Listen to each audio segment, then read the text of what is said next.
ಅಜ್ಜಿ, ಕತೆ ಹೇಳಜ್ಜಿ. ಹಾಯ್, ನಾನ್ ಮಮತಾ. ಜೀವನದಲ್ಲಿ ಯಾವ್ಗಳಿಗೇನು ಶಾಶ್ವತ ಅಲ್ವಂತೆ. ನಮ್ಮ ಹಣೆ ಮೇಲಿನ ಗೆರೆ ಡೊಂಕಾಗಿದ್ರೆ ಅಂಬಾನಿ ತರ ಇರೋನು ಬೇನಾಮಿ ಆಗ್ತಾರಂತೆ. ಅದೇ ಗೆರೆ ನೆಟ್ಗೆ ಗಟ್ಟಿಗೆ ಇದ್ರೆ ಬಡವ ಸಾವುಕಾರ ಆಗ್ತಾನಂತೆ. ಇದೆಲ್ಲ ಮಮತಾಗ್ ಹೆಂಗ್ ತಿಳಿತು ಅಂತ ಕೇಳ್ತಾ ಇದ್ದೀರಾ? ಇದನ್ನೆಲ್ಲ ನಮ್ಮ ಅಜ್ಜಿ ನಂಗೆ ಹೇಳ್ತಾ ಇದ್ಲು. ನಿಮ್ಗೂ ಹೇಳ್ತಾಳೆ, ಕೇಳಿಸ್ಕೊಳ್ಳಿ.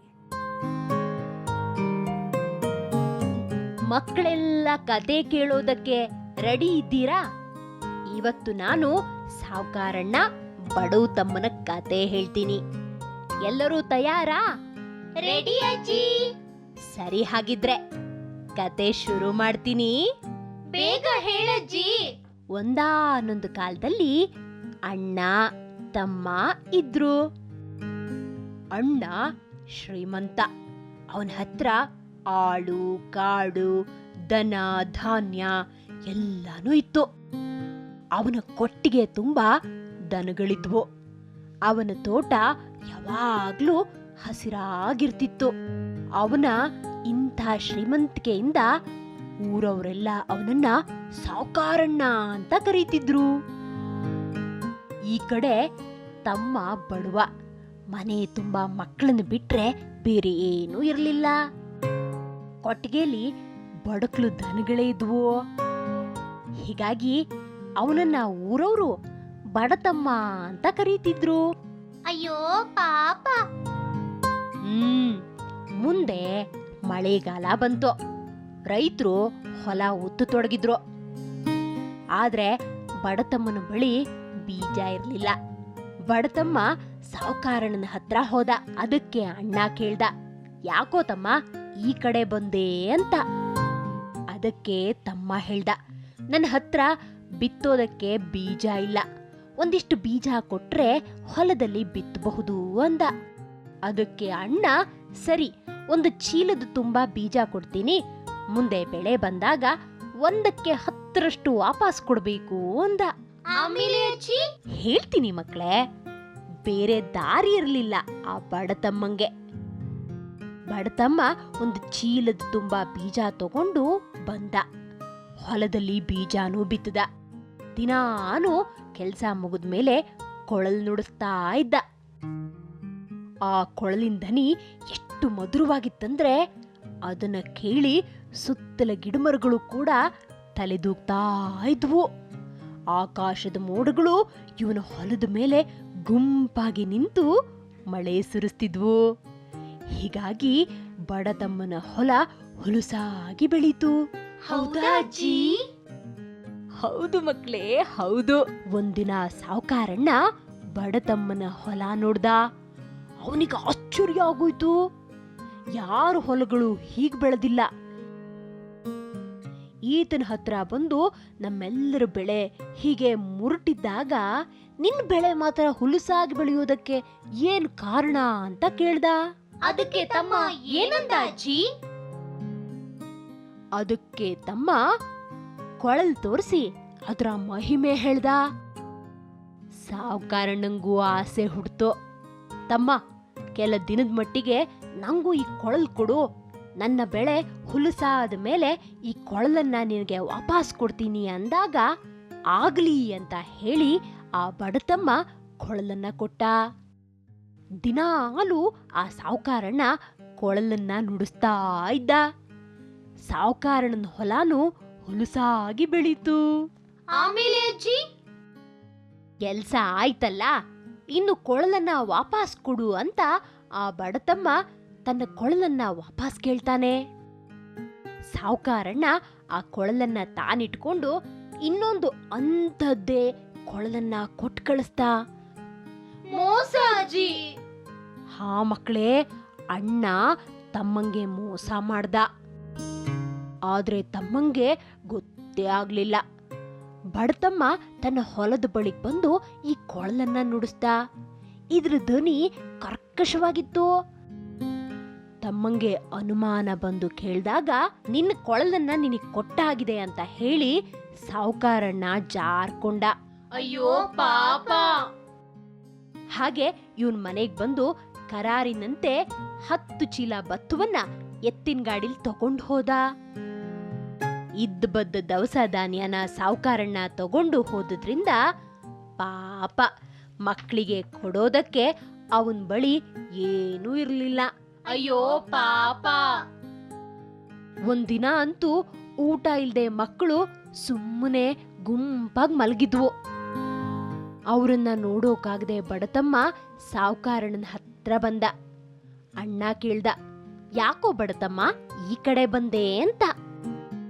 ಮಕ್ಕಳಿಗೆ ಹೊಟ್ಟೆಗಿಲ್ಲ ಅಂತ ಆ ಬಡತಮ್ಮ ಹೇಳ್ದ. ಗಂಜಿಗೊಂದಷ್ಟು ಹಿಟ್ಟನಾದ್ರೂ ಕೊಟ್ರೆ ಮಕ್ಕಳ ಪ್ರಾಣ ಉಳಿಸಬಹುದು ಅಂದ. ಸರಿ, ಹಾಗಿದ್ರೆ ಒಂದು ಬೊಗಸೆ ತುಂಬಾ ಹಿಟ್ಟು ಕೊಡ್ತೀನಿ, ನಾಳೆ 1 ಚೀಲ ಹಿಟ್ಟು ವಾಪಸ್ ಕೊಡು ಅಂತ ಆ ಸಾವುಕಾರಣ್ಣ ಹೇಳ್ ಕಳಿಸ್ದ. ಹೌದಾ ಅಜ್ಜಿ? ಮಕ್ಕಳೇ, ಬೇರೆ ದಾರಿ ಇರ್ಲಿಲ್ಲ. ಬಡತಮ್ಮ ಬೊಗಸೆ ಹಿಟ್ಟನ್ನೇ ತಗೊಂಡು ಮನೆಗೆ ಬರ್ತಾ ಇದ್ದ. ಆಗ ದಾರಿಲಿ ಬರ್ರನೆ ಬಿರುಗಾಳಿ ಬೀಸ್ತು. ಬೊಕ್ಸೆಲಿದ್ದ ಹಿಟ್ಟೆಲ್ಲ ಹಾರೋಯ್ತು. ಅಯ್ಯೋ ಪಾಪ. ಹಸಿದ ಮಕ್ಕಳನ್ನ ನೆನಪಿಸ್ಕೊಂಡು ತಮ್ಮನಿಗೆ ಸಂಕಟ ಆಗೋಯ್ತು. ಆಗ ತಮ್ಮ ಬಿರುಗಾಳಿಗೆ ಹಿಡಿ ಶಾಪ ಹಾಕ್ದ.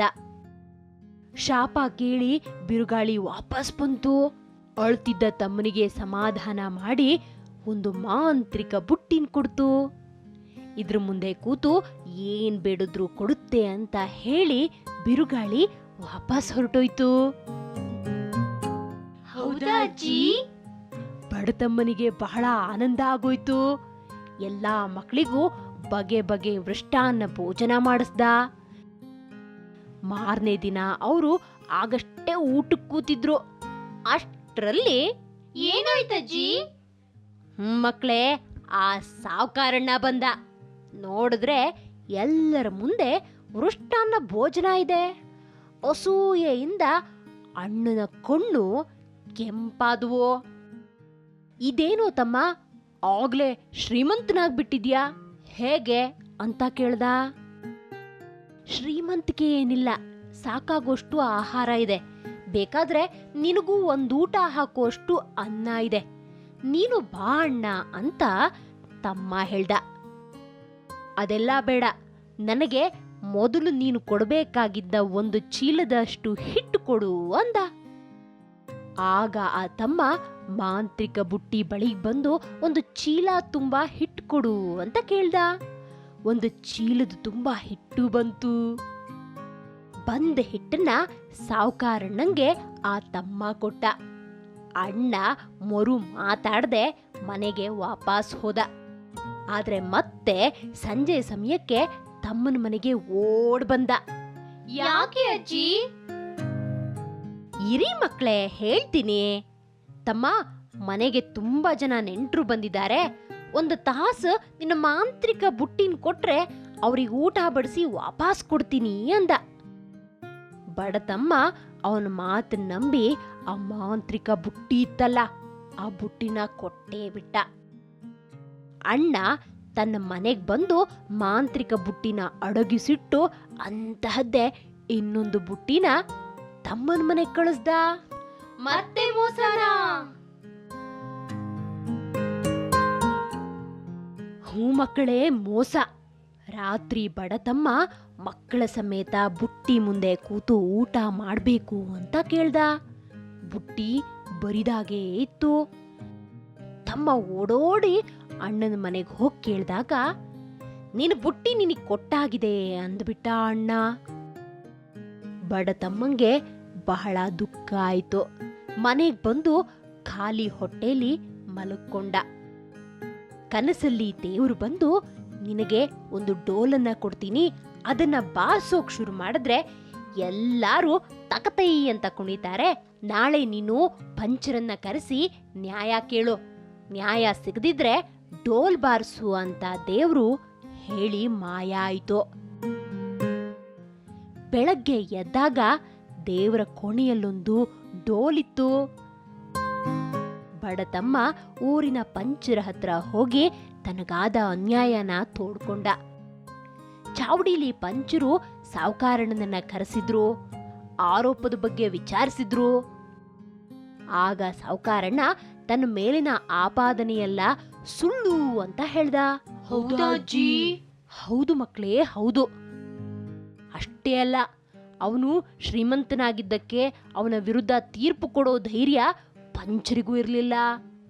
ಸುಳ್ಳು ಆಪಾದನೆ ಅಂತ ಆ ಬಡತಮ್ಮನನ್ನ ಊರ್ ಬಿಟ್ಟು ಹೊರಗೆ ಹಾಕಬೇಕು ಅಂತ ತೀರ್ಪು ನೀಡಿದ್ರು. ಪಾಪ ಅಜ್ಜಿ. ಇದ್ರಿಂದ ಆ ಬಡತಮ್ಮಂಗೆ ಕೋಪ ಬಂತು. ಜೋರಾಗಿ ಡೋಲ್ ಬಾರಿಸೋಕೆ ಶುರು ಮಾಡ್ದ. ಆಗ ಎಲ್ಲಾರು ಕುಣಿಯೋಕ್ ಶುರು ಮಾಡಿದ್ರು. ಕೆಲವ್ರ ಕಾಲು ಮುರಿದು ಹೋಯ್ತು. ಅದನ್ನೆಲ್ಲ ನೋಡಿ ಅನುಭವಿಸಿ ಅಣ್ಣಂಗೆ ಜೀವ ಉಳಿದ್ರೆ ಸಾಕು ಅನ್ನಿಸ್ತು. ಅಣ್ಣ ಎಲ್ಲರೆದುರು ತಪ್ಪನ್ನು ಒಪ್ಕೊಂಡು ಕೊಳಲು ಆ ಮಾಂತ್ರಿಕ ಬುಟ್ಟಿನ ತಂದುಕೊಟ್ಟ. ಸಾವುಕಾರಣ್ಣ ಎಲ್ಲರಿಂದ ಛೀಮಾರಿಗೊಳಗಾದ. ನೋಡಿದ್ರಲ್ಲ ಮಕ್ಕಳೇ ಈ ಕಥೆ ನೀತಿನ? ದೇವ್ರು ನಾವು ಮಾಡಿದ ಪಾಪ ಪುಣ್ಯಕ್ಕೆ ಅನುಸಾರವಾಗಿ ಸುಖ ದುಃಖನ ಕೊಡ್ತಾನೆ. ಪಾಲಿಗೆ ಬಂದಿದ್ದು ಪಂಚಾಮೃತ ಅಂತ ಜೀವನ ಮಾಡುವುದನ್ನ ನಾವೆಲ್ಲ ಕಲಿಬೇಕು. ಪರರ ಸೊತ್ತು ಪಾಷಾಣ ಅಂತ ತಿಳಿಯೋದು ಉತ್ತಮ.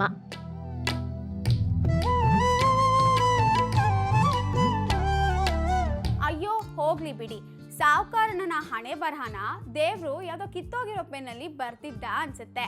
ಅರೆ ಪೆನ್ ಅಂದೆ ಅಂತ ಎಲ್ಲ ತಮ್ಮ ತಮ್ಮ ಪೆನ್ ನೋಡ್ಕೋತಾ ಇದ್ದೀರಾ? ನೋಡ್ಕೊಳ್ಳಿ, ಆದ್ರೆ ಅದಕ್ಕೂ ಮೊದಲು ಪೆನ್ ಬಗ್ಗೆ ತಿಳ್ಕೊಳ್ಳಿ. ಛೇ, ಒಂದು ಒಳ್ಳೆ ಲವ್ ಲೆಟ್ರ್ ಬರೀಬೇಕು ಅಂತ ಹೊಸ ಪೆನ್ ತಗೊಂಡು ಬಂದೆ. ಒಂದು ಶಬ್ದನೂ ಬರೆಯೋಕೆ ಆಗ್ತಾ ಇಲ್ಲ. ಅಂಗಡಿಲಿ ಚೆಕ್ ಮಾಡಿ ನೋಡೋದಲ್ವಾ? ಪೆನ್ ಏನೋ ಬರೆಯುತ್ತೆ, ಆದ್ರೆ ನಂಗೆ ಏನ್ ಬರಿಬೇಕು ಅಂತ ಗೊತ್ತಾಗ್ತಾ ಇಲ್ಲ. ನಿನ್ ತಲೆ ಒಂದ್ ಪೆನ್ನು 4000ದಿಂದ 7500 ಫೀಟ್ ಉದ್ದ ಬರೆಯೋ ಕೆಪಾಸಿಟಿ ಇರುವಾಗ ನೀನ್ ಬರೆಯೋ ಲೆಟರ್ಗೆ ಈ ಪೆನ್ ಜಾಸ್ತಿ ಆಯ್ತು. ಅಷ್ಟೆಲ್ಲ ಉದ್ದ ಬರೆಯುತ್ತಾ? ಯಾವ ಪೆನ್ನು? ನಿನ್ ಕೈಲಿರೋ ಬಾಲ್ ಪೆನ್ನು. ಮತ್ತೆ ಯಾವ್ದೆಲ್ಲ ಜಾತಿ ಇದೆ ಪೆನ್ನಲ್ಲಿ? ಜಗತ್ನಲ್ಲಿ ಮೇನ್ ಆಗಿರೋದು 5 ಥರದ ಪೆನ್ಗಳು: ball pen, fountain pen, sketch pen, rolling ball ಮತ್ತು ಸ್ಪೆಷಲ್ ಪೆನ್. ಮತ್ತೆ ಪುರಾಣ ಎಲ್ಲ ಹೆಂಗ್ ಬರೆದ್ರು? ಆಗ ನವಿಲ್ಗರಿನ ಯೂಸ್ ಮಾಡ್ತಿದ್ರು, ಇಂಕಲ್ಲಿ ಮುಳುಗ್ಸಿ ಬರೀತಿದ್ರು. ಹಂಗ ಡೈಲಿ ಎಲ್ಲಾರ್ಗೂ ಒಂದಲ್ಲ ಒಂದ್ ಟೈಮಲ್ಲಿ ಪೆನ್ ಬೇಕೇ ಬೇಕು ಅಲ್ವಾ? ಎಸ್, ನಿಂಗ್ ಗೊತ್ತಾ ಅಮೆರಿಕಾದಲ್ಲೇ ವರ್ಷಕ್ಕೆ 2 ಬಿಲಿಯನ್ ಪೆನ್ನ ಉತ್ಪಾದನೆ ಮಾಡ್ತಾರೆ. ಯಪ್ಪ, ಮೊದಲ ಪೆನ್ ಯಾವಾಗ ಕಂಡಿಡಿದಿದ್ದು? ಹಾ ಕೇಳು, 1938ರಲ್ಲಿ ಹಂಗೇರಿಯಾದ ಒಬ್ಬ ಪತ್ರಕರ್ತ ಲಾಸ್ಜಿಯೋ ಬಿರೋ ಅನ್ನೋನು ಕಂಡು ಹಿಡ್ದ. ಭಿಕ್ಷುಕಂಗೆ ಬನ್ನು, ಸೈನಿಕಂಗೆ ಗನ್ನು, ಪತ್ರಕರ್ತಂಗೆ ಪೆನ್ನು ಬೇಕೇ ಬೇಕು ಬಿಡು. ಸರಿಯಾಗಿ ಹೇಳ್ದೆ. ಪೆನ್ ಅನ್ನೋ ಶಬ್ದ ಎಲ್ಲಿಂದ ಬಂತು? ಇದರ ಮೂಲ ಶಬ್ದ ಲ್ಯಾಟಿನ್ ಶಬ್ದ ಪಿನ್ನಾದಿಂದ. ಹೇರ್ ಪಿನ್ನ, ಸ್ಯಾರಿ ಪಿನ್ನ? ತಲೆಹರಟೆ, ಕೇಳೋ ಇಲ್ಲಿ. 62% ಜನ ತಮ್ಮ ಪೆನ್ನನ್ನ ಸಂಪೂರ್ಣ ಖಾಲಿಯಾಗೋ ತನಕ ಉಪಯೋಗ ಮಾಡಲ್ವಂತೆ. ಒಂದೇ ಪೆನ್ ಯೂಸ್ ಮಾಡಿ ಬೇಜಾರು ಬರುತ್ತೇನೋ ಪಾಪ. ಹಾಗಲ್ಲ, ಜನ ಪೆನ್ಗಳನ್ನ ಕಳ್ಕೊಳ್ಳೋದು ಜಾಸ್ತಿ ಅನ್ನತ್ತೆ ಸಮೀಕ್ಷೆ. ಪೀಕೆಗಳಿರ್ತಾರೆ ಬಿಡು ಪೆನ್ ಕಳ್ರು. ನಿನ್ನಂಥವ್ರು. ಜಗತ್ತಲ್ಲಿ ಜಾಸ್ತಿ ದುಬಾರಿ ಪೆನ್ ಯಾವುದು? ಹಾ ಕೇಳು, ಅರೋರಾ ಡಿಯಾಮಂಟೆ ಫೌಂಟನ್ ಪೆನ್ ಅನ್ನೋದು $1.47 ಮಿಲಿಯನ್ ಗೊತ್ತಾ? ಅಂದ್ರೆ ನಮ್ಮ ಭಾರತದ ರೇಟಲ್ಲಿ ಹೇಳಮ್ಮ.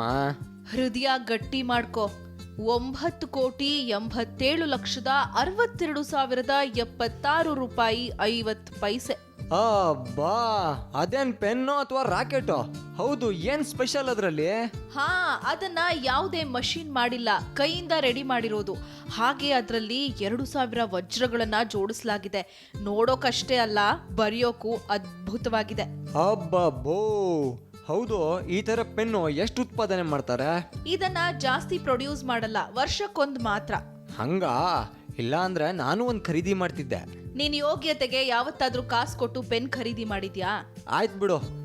ಜಗತ್ತಲ್ಲಿ ಅತಿ ಕಮ್ಮಿ ರೇಟಿನ ಪೆನ್ ಯಾವುದು?